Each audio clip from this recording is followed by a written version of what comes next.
5:2 Basics is based on a verse of Scripture that describes how Jesus grew up. It's Luke 2:52. It says that Jesus grew in wisdom and stature and favor with God and man. There are ultimately three principles that bubble up from that passage.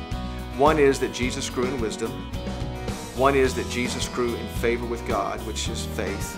And one is that he grew in favor with man, which we think is friendship or relationships. So our curriculum is basically built around three principles, three anchors.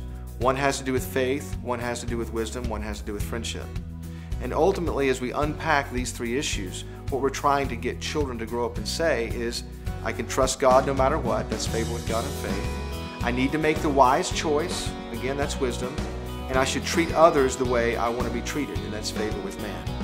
So it's important to understand as you unpack this curriculum that every week we're going to be focusing in on one of those three issues. We may use 150 Bible stories to surface the issues. We package it in context of biblical virtues, but it really does come back to one of these three issues. And we know that this curriculum may be harder than other curriculums because we're going to push at certain values that we think are critical in the development of a child. For example, we will push really hard at establishing a consistent group leader and a consistent group experience for every child because we believe that every child needs a place to belong and someone who believes in them. And as we unpack the large group production, there will be some elements and components that we push to the edge because we want to create a relevant experience for kids so that their imaginations can be engaged when it comes to who God is and what His truth is about. And there's another very important part of this curriculum that we don't want you to miss.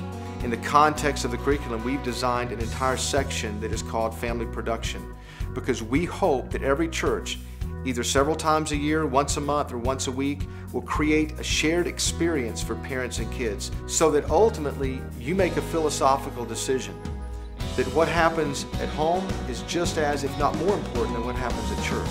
And you create a way to engage parents as real partners in your ministry.